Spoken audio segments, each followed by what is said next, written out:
নমস্কার, দ্য ওয়ালে আপনাদের স্বাগত। আজকের বিষয় তারেক রহমানের ইনিংস। তারেক রহমানের যে ইনিংস, নতুন ইনিংস শুরু হয়েছে গত 17ই ফেব্রুয়ারি। আজকে 27 ফেব্রুয়ারি, শুক্রবার।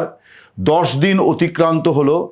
এই 10 দিনে তারেক রহমান বাংলাদেশের প্রধানমন্ত্রী হিসেবে ঠিক কি করলেন তার একটা সংক্ষিপ্ত আলোচনা আমি আজকে আপনাদের সামনে পেশ করতে চাই। তার একটা বড় কারণ হচ্ছে যে এই 10 দিনের মধ্যে নতুন প্রধানমন্ত্রী বাংলাদেশের অনেকগুলি ক্ষেত্রে কিন্তু নতুন কিছু বার্তা তিনি দিয়েছেন। সেই বিষয়গুলো আমি আমার মতো করে আপনাদের সামনে বিশ্লেষণ করার চেষ্টা করব। হয়তো আপনারা সকলে একমত নাও হবেন, তবু আমি আমার কথা পেশ করতে চাই। তারেক রহমান এই যে 10 দিন, এই 10 দিন একজন প্রধানমন্ত্রীর জন্য মোটেই কিছু সময় নয়, কিন্তু 10 দিনটা তাৎপর্যপূর্ণ এই জন্যে, যে কথা আমি বলছিলাম যে নতুন প্রধানমন্ত্রী কিছু নতুন বার্তা দিয়েছেন। এই নতুন বার্তাকে যদি আমি আমার মতো করে যা বিশ্লেষণ করছি, তাতে আমি এটাকে বুঝি যে এটা হচ্ছে ডু ইট নাও পলিসি। অর্থাৎ কোনো কাজ ফেলে রাখা যাবে না।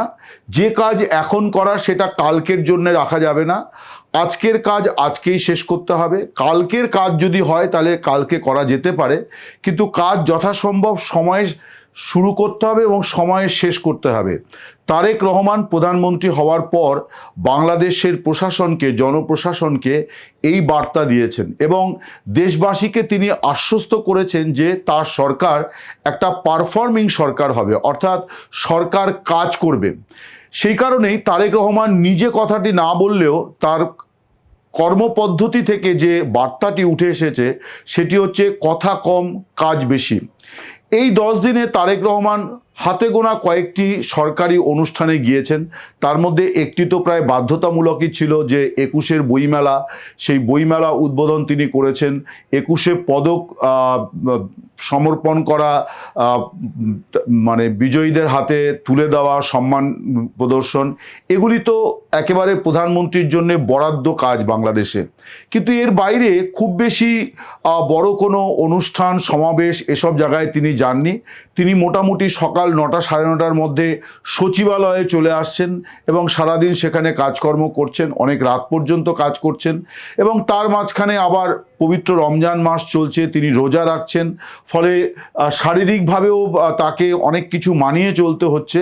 কিন্তু তার মধ্যেও এই 10টা দিনের মধ্যে তারেক রহমান এই দুটি বার্তা দিয়েছেন বলে আমার অন্তত মনে হয়েছে। সেটি হচ্ছে যে ডু ইট নাও, কাজ ফেলে রাখা যাবে না, আজকের কাজ আজকেই করতে হবে। আর দ্বিতীয় বার্তা হচ্ছে কথা কম, কাজ বেশি। অর্থাৎ বেশি কপচানো চলবে না, কাজটা করে দেখাতে হবে। মানুষ বুঝে নেবে যে তারা কাজ পাচ্ছেন কি পাচ্ছেন না। আমি এই কথাগুলি বলছি এই কারণে যে দুটি গুরুত্বপূর্ণ নির্বাচনী প্রতিশ্রুতি কিন্তু ইতিমধ্যে তারেক রহমান সেইগুলির ব্যাপারে পদক্ষেপ করেছেন। এই 10 দিনে তিনি 4বার বৈঠক করেছেন।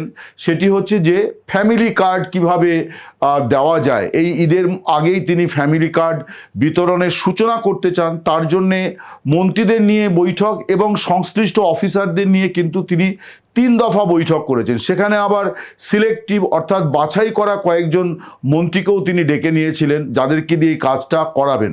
অর্থাৎ তিনি একটা টিম ওয়ার্কও তৈরি করতে চাইছেন। এখন থেকে আস্তে আস্তে তিনি বুঝে নিতে চাইছেন যে কে কোন কাজটায় পারদর্শী, কাকে দিয়ে কতদূর কি হতে পারে।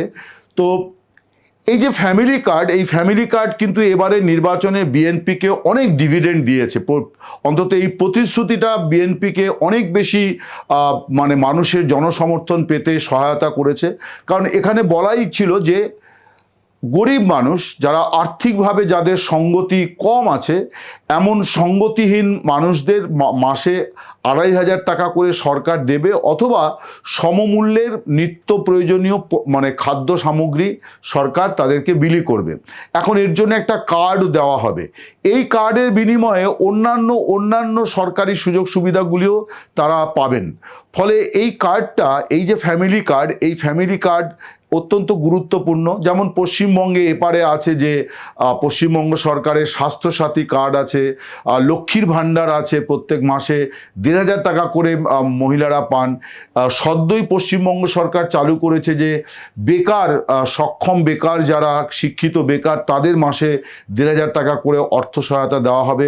ভারতের বিভিন্ন প্রদেশেই এই ধরনের আর্থিক স্কিম আছে, বাংলাদেশেও সেটা চালু করছেন, তারেক রহমানের নেতৃত্বে সরকার চালু করছে। এইটা তারেক রহমান চাইছেন যে এই ঈদের আগে, আসন্ন ঈদের আগেই সেটা দেওয়া, প্রদান করা শুরু করা দরকার। তার কারণ এটাও একটা মানে প্রত্যেকের হাতে কার্ড পৌঁছে দেওয়া, এটাও কিন্তু একটা বড় জাতীয় কর্মসূচি হবে। ভোটার তালিকা সংশোধন বা ভোটার তালিকায় নাম তোলা বা ন্যাশনাল আইডেন্টিটি কার্ড তৈরি করার থেকে এটা কোনো অংশে কম হবে না, এটা একটা বিশাল কর্মযজ্ঞ।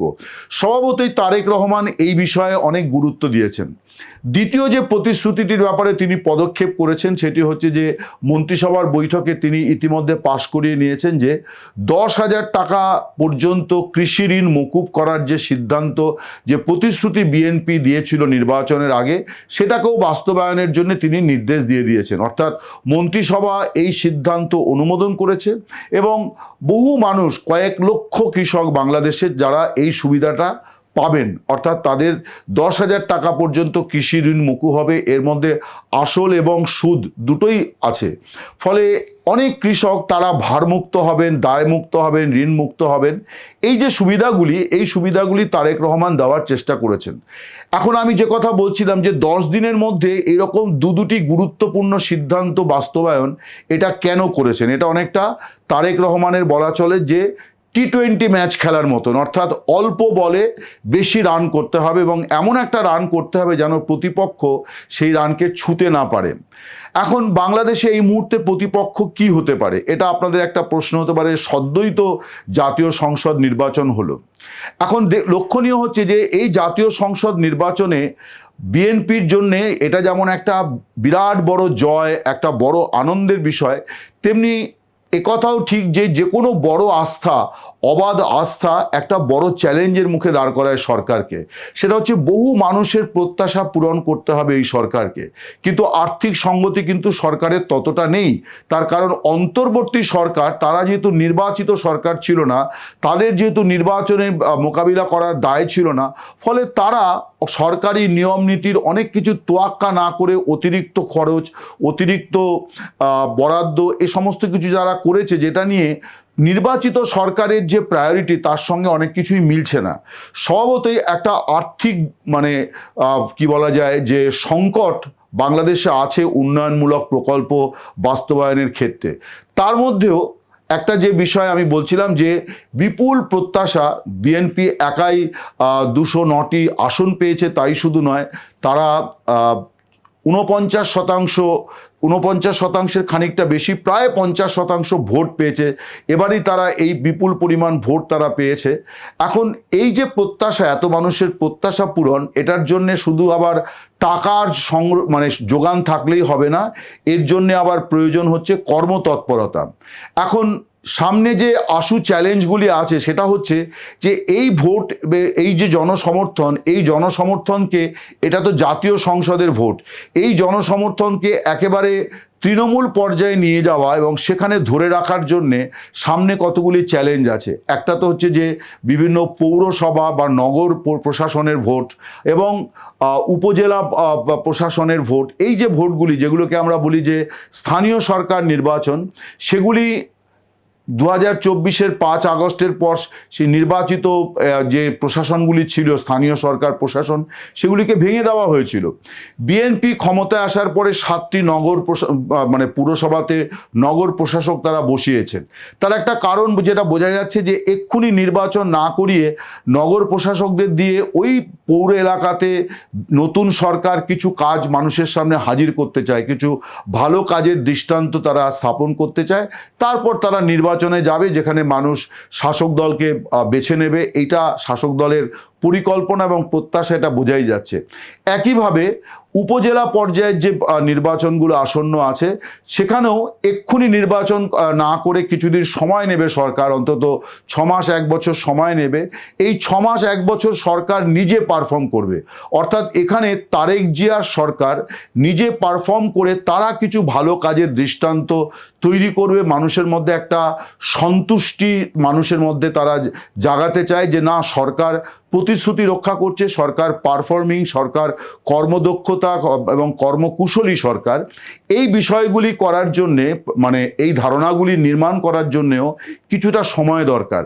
ফলে বোঝাই যাচ্ছে যে তারেক রহমান রাজনৈতিকভাবেও অত্যন্ত সচেতন এই বিষয়গুলি নিয়ে, যে কারণে তিনি এই 10 দিনে একেবারে টি-20 ম্যাচের মেজাজে প্রশাসন চালাচ্ছেন, দিনরাত খাটছেন, সকাল থেকে গভীর রাত পর্যন্ত বৈঠকের পর বৈঠক, এবং তিনি অন্যান্য কর্মসূচিকে খানিকটা কাটছাট করেই অফিসে অনেক বেশি সময় দিচ্ছেন। প্রথমত তিনি দীর্ঘদিন দেশের বাইরে ছিলেন, অনেক কিছু তার বোঝার বিষয় আছে, প্লাস প্রধানমন্ত্রী হলে পরে তাকে অনেক কিছু ভাবতে হয়। শুধুমাত্র তো দেশের অভ্যন্তরীণ রাজনীতির অভ্যন্তরীণ চাওয়া পাওয়া ভাবলে হয় না, গোটা বিশ্ব নিয়েই তাকে ভাবতে হয়, আন্তর্জাতিক দুনিয়া নিয়ে ভাবতে হয়। ফলে সব মিলিয়ে কিন্তু এটা বলা যায় যে এই 10 দিনে নতুন প্রধানমন্ত্রী তারেক রহমান একেবারে টি-20 ম্যাচের মেজাজে সুন্দর ব্যাটিং শুরু করেছেন এবং একেবারে দক্ষ নেতৃত্ব তিনি দিচ্ছেন, একেবারে যাকে বলা যায় আদর্শ ক্যাপ্টেন। এখন দেখা যাক যে আগামী দিনগুলিতে তার নেতৃত্বে বাংলাদেশ কোন দিকে এগোয়, কতটা এগোয়, সে ব্যাপারে আমাদের সকলেরই মানে নজর থাকবে। বাংলাদেশের মানুষও তার পর্যালোচনা করবেন, এটাই স্বাভাবিক।